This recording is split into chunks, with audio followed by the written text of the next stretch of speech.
The secret in the opening. Every Marvel movie opens the same way. That title card with the word Marvel putting itself together, while scenes of the heroes flash by. Here it's a little different. During those scenes, some text shows up, and it took me a while to catch it, but it's the wish Peter asks Doctor Strange for at the end of No Way Home. So cast a new spell, but this time make everyone forget who Peter Parker is. Make everyone forget. While the wish plays across the screen, the movie shows photos of Peter with Ned, with MJ, and with Aunt May, and Peter keeps fading out of the photos. That's people's memories being erased. The movie opens by warning you that the problem here isn't a villain, it's absence. And the first thing Peter does with that absence is the only thing he knows how to do: work. Before we start, a quick warning. Massive spoilers ahead for Brand New Day. If you haven't seen the movie yet, do yourself a favor and hit watch later right now. Come back when you're done, we'll be here. For everyone else, let's go.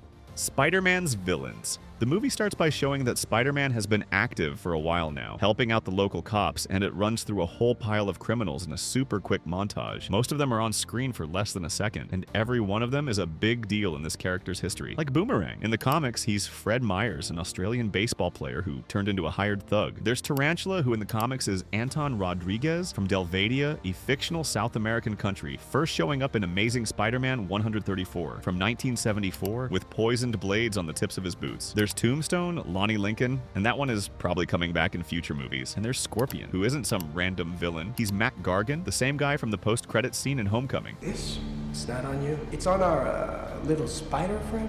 In that same stretch, notice who the only person Peter actually talks to is: a cop. Her name is Jean DeWolf. In the comics, she's Spider-Man's closest ally inside the police, and she's part of one of the heaviest stories this character ever had. Think about what that says about Peter at this point. His human contact is a woman who only knows Spider-Man: the flowers. The movie repeats one thing over and over, and almost nobody catches it. Peter buys flowers, always. The obvious read is that it's just a sweet little habit, the loving nephew bringing flowers to his aunt's grave. One of the few people who ever mattered in his life? This guy spent 4 years buying flowers exclusively for the dead. It's the most efficient possible picture of his problem, and the movie tells you that without saying a single word about it. Hold on to that detail, because it comes back at Ned's party and it changes meaning. And look at the rest of his life. He rents a tiny apartment, and he also rents the attic of the building, where the super warns him there's asbestos all over the place. That's where he keeps the 3D printer, the computers, and his AI, Evie. The only voice that talks to Peter at home is a program he wrote himself. The guy is pretty broken, exactly like every fan wanted. And notice the blonde neighbor who introduces herself in the hallway, saying she lives on the same floor. Peter barely pays attention, and the scene is over in 2 seconds. In Peter's stuff, you can spot the cup he drank coffee from at the end of No Way Home, when he tried to tell MJ the truth. And the letter he wrote is still there too. On top of that, there's a quick scene showing he still has one of the figures he used to build with Ned. Crashing the party. Peter follows Ned to his new place and crashes the party, introducing himself as a neighbor. He shows up with flowers in his hand and gives them to MJ and Ned for the new house. Without meaning to, without even noticing, he handed flowers to someone alive for the first time in the movie. He spends the whole movie buying flowers to honor the dead, and he accidentally hands flowers to someone who's alive right in front of him, breathing, and to the 2 other people he cares about most. Inside that party, there's Ned's board, which is a goldmine of Easter eggs. Ned still remembers he was saved by Spider-Man. He just doesn't remember who's under the mask, so he built himself an investigation wall. Look at the profile. Male, age between 18 and 25, Queen's accent, first appearance in 2016, which was the year Civil War came out, where Tom's Spider-Man showed up in the MCU for the first time. And there's a photo of a guy taking a selfie tagged "not him." A lot of people pointed out that guy is Harry Holland, Tom's real-life brother, who has worked as his assistant and showed up as a bike thief in a deleted scene from No Way Home. And the funniest part, Ned narrowed it down to 2 main suspects: Flash Thompson and Mr. Harrington, both of them from the earlier movies. But the party is also the trigger of the whole movie. Peter sees MJ kissing another guy, and after that he leaves, and his emotions start slipping out of control. Where did the new powers come from? At some point, Peter watches a documentary about the evolution of spiders, about how they go through phases and evolve. A lot of people walked out of the theater thinking there was a hole there, that the movie never explains where the new powers come from, that it was missing a villain messing with his DNA. It wasn't missing anything. The documentary is the explanation. The movie tells you, indirectly, that there's nobody interfering with anything. It's a phase, it's evolution, and it stacks up the evidence. First the documentary, second Peter's state, with the pressure, the isolation, and 4 years of not being Peter Parker, only Spider-Man, and third, the strongest one, MJ's line in the Punisher's hideout, when she looks at the tech he's building and says that thing is made to hold back a monster, and that he doesn't look like a monster to her, just someone going through some changes. What Peter is going through isn't a disease, it's kind of puberty. And then comes the best detail in the sequence. When he goes to test the organic webbing, he thinks back to Peter too, Toby's, who shot webs straight out of his own body. And the scene of him practicing, stretching his hand out, trying to get the command right, looks a whole lot like Spider-Man from 2002.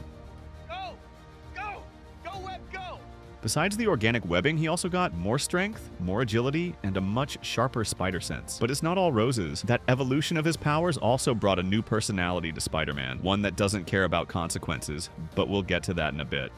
The elevator. After waking up outside his apartment in a cocoon of webs and falling, Peter has to get back into the building through the laundry room window, in nothing but his underwear. He borrows clothes from somebody, gets in the elevator, and the blonde neighbor catches him wearing a women's crop top. Spider-Man embarrassing himself in an elevator? Well, that reminded me a lot of the scene in Spider-Man 2. Looks uncomfortable. It rides up in the crotch a little bit, too. And it's not just the joke that connects, it's the whole movie. In Spider-Man 2, Peter loses his powers because he can't take the double life anymore. Here he gains powers from that same pressure. That's how I read it while watching. In the elevator, the blonde-haired neighbor shows up again, and the clothes Peter grabbed are hers. But the thought hits me. This character showing up twice can't be random. It could be she's just the nice neighbor like the one Toby's Peter had, who used to bring him milk and cookies. But I walked out of the theater with another theory. A blonde girl, a neighbor, introduced twice, could be a Gwen Stacy being planted for later. The movie never confirms it, and I could be completely wrong, but that's what I thought. The black eyes. The first time Peter's eyes go black and he really loses control is in the fight against Scorpion. He throws the guy into a squad car and leaves a cop inside that car badly hurt. And, well, we know that's not the Spider-Man we know. He'd never do that to an innocent person. But the second time he loses it is way worse, and it's the most uncomfortable moment in the movie. Peter is with MJ. They kiss, and she lifts the bottom half of his mask, exactly like Toby's MJ did in that upside-down kiss. And then comes the twist. We find out it wasn't MJ, it was Jean Grey controlling her body. He loses control for the second time and attacks MJ. Yes, it was Jean in there, but the body is MJ's. Peter Parker just went after the person he loves most, and in a really violent way. So when his eyes go black like that, he completely loses control of himself. The scene ends with Jean Grey throwing MJ off the roof, and MJ wakes up in the middle of the fall with no idea what's going on. When Peter goes to save her, it looks a whole lot like the scene of Andrews. Peter trying to save Gwen Stacy. Spider-Man against the Hulk. When the real Hulk breaks free from Jean Grey's mind control, the movie delivers one of the best Spider-Man fights ever put on film. And it delivers something only people who remember Homecoming are going to catch. Look at the weapon Peter uses. A lot of people are going to look at it and think it's something new, but that weapon showed up in the first movie. That's the Shocker's Gauntlet. In Homecoming, the person standing next to Peter when that weapon comes into play is Ned. 9 years later, Peter uses that same tech alone against the Hulk. The ending of the fight is the part that divided everyone. Peter tells him it's him, it's Peter, and the Hulk stops. He looks, gives up, and lets the rocks carry him off the building. Here it's important to be honest. This Hulk never met Peter Parker. The Savage Hulk refused to come out on Earth in Infinity War, and the one who dealt with Spider-Man after that was Bruce and Smart Hulk, which is Bruce driving the body. So no, he didn't recognize a friend. The more likely read is a different one. The Hulk sees a kid talking to him by name. And the Hulk, ever since Ragnarok, wants to be loved, not hated. It's the same reaction he has in Age of Ultron when he realizes what he did under the Scarlet Witch's control and it wrecks him. He doesn't give up because he remembered somebody. He gives up because he doesn't want to do that anymore. The real villain. After the fight with the Hulk, Peter uses the inhibitor chip he built on Jean. It works. She's neutralized. Damage control takes her away. And before she blacks out, she says one word, Sarah. Peter asks the suit from Damage Control what that means, and the guy answers right away that it was his own thought, something that ran through his head when Jean got into his mind. And here it's worth knowing who this man is. His name is Bill Metzger, played by Tremel Tillman, the same actor from Severance. And in the comics, William Metzger debuted in X-Men, Children of the Atom #1 from 1999, leading the anti-mutant militia and publishing a propaganda paper against mutants. So the only thing that name means in the comics is mutant persecution. And at the end, we're told he got away, so he'll probably come back in Marvel's next saga against the mutants. And that's exactly why his answer about the word Sarah flies right by you. But we have a piece of information Peter hasn't put together yet. We never once saw Jean get into that man's mind. To be honest, if you stop and think about it, all she had to do was get into this guy's head, take the answer she wanted, and that's it. Movie over. But let's let that one slide. Later on, Peter admits to MJ that they kissed, and MJ says she doesn't remember anything from the time Jean was in control of her body. Zero. Peter puts it together right there. Anyone whose mind Jean invades keeps no memory of it. Metzger remembered, so he lied. So he knows exactly who Sarah is, and only then does the movie show the flashback. The two sisters, the conversation about how bad it is to be different, and Sarah being taken. What we find out later is that she was tested on until she died. In the comics, Sarah Grey is Jean's sister, and she's a regular human with no powers at all. The movie turned her into a telepath who taught Jean how to jump from body to body when the target is far away. Every ability the movie spends 2 hours showing off is an inheritance from her dead sister. That's the moment the movie switches villains without switching scenes. And that's what pushes him into the island where Jean is being held. The island.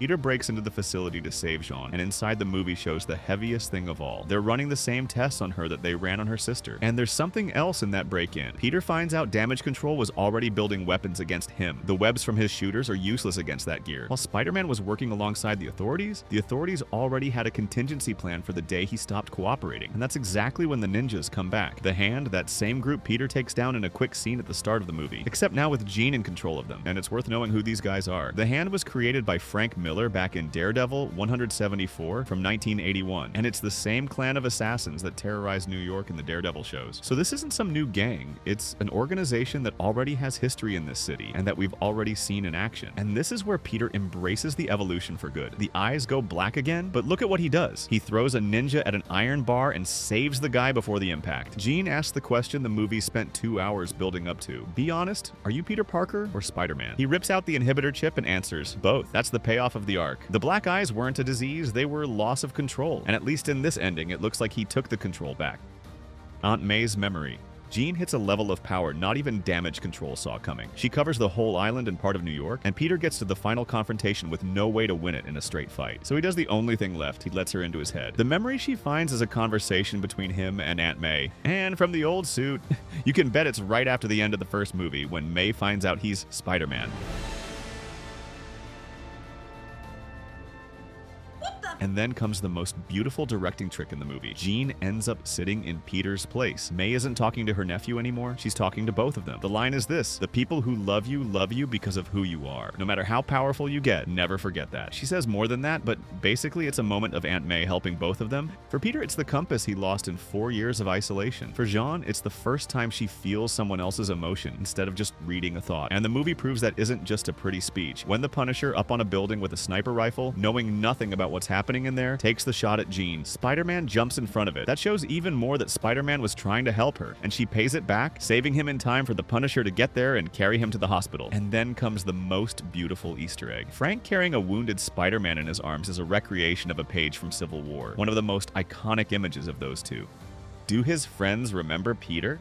Walking out of the hospital, Peter sees a crowd rooting for Spider-Man's recovery with no idea who the kid walking right through them even is. And the movie goes back to the flower stand, that same habit from the beginning of the video, when he sees Ned at the corner store and works up the courage. They shake hands and Ned's hand starts doing their secret handshake on its own, the same one from Homecoming.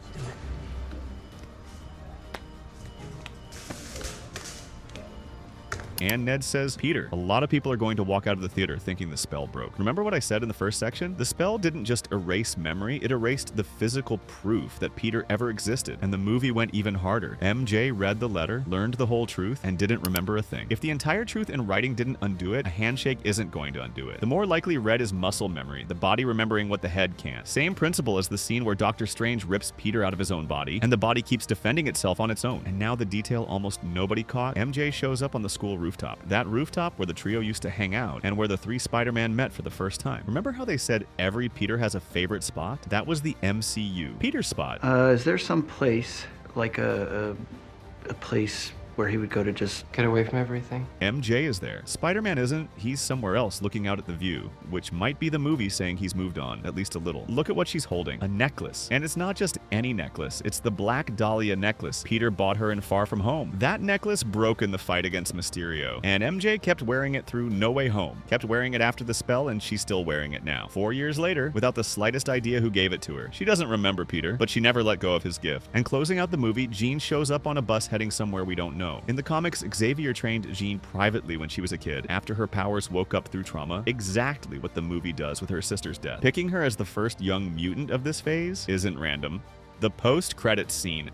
The post-credits scene is the Spider Tracker, the app Ned built to track Spider-Man. It starts with the spider symbol, New York shows up, the signal drops, the camera pulls back, it leaves Queens, it leaves the United States, it leaves Earth behind, and the dot comes back in space. Location found. There's no 100% correct answer here, but I've got 3 theories, and I could be wrong on all 3. The first one, and the one I believe the most, that isn't Tom's Peter. It could be Toby's Peter, who isn't confirmed for Doomsday, but there are plenty of rumors he's in the movie. Notice the final line only says Spider-Man will return without saying when. when. Marvel has always used will return in Doomsday to announce that somebody is in that movie. If Tom Holland's Spider-Man were in it, that was the obvious chance to shout it, and they didn't shout. The second read is that it is Tom's Peter, but already in Secret Wars. In the 2015 comics, the multiverse collapses, and what's left of the universes gets pulled together onto a single planet, Battleworld. Some viewers are reading the scene as the tracker not finding an Earth to point at anymore, because his Earth doesn't exist anymore. And the third one is the simplest and maybe the most honest. It's a scene made to say Spider-Man is going to show up in Secret Wars, and that's it. And remember Yelena in the sauna saying that big problems are Avenger business and Spider-Man handles the small stuff? It's the perfect narrative excuse for Peter not getting the call for Doomsday. Nobody in that building knows this kid has already dealt with a multiverse before. I want to know your opinion. What do you think that scene means? Drop it in the comments for us. Spider-Man: Brand New Day is, by a wide margin, Tom Holland's best movie as the character, and maybe the closest thing to the core of Peter Parker since Sam Raimi's Spider-Man 2. But it isn't a 100% Spider-Man movie, and that's where it trips. From the moment Jean becomes the center of the third act, the climax stops being his. And almost everybody who fights Spider-Man in this movie didn't want to be fighting. They're being controlled, which drains some of the punch out of the action no matter how well shot it is. And it also takes away the weight of an antagonist who's actually a Spider-Man villain. Comment down below what you thought of the movie and what other details you caught. And if you want to stay in the mood, take a look at our video every single scene that leads to Avengers Doomsday. It's popping up on screen right now. See you there.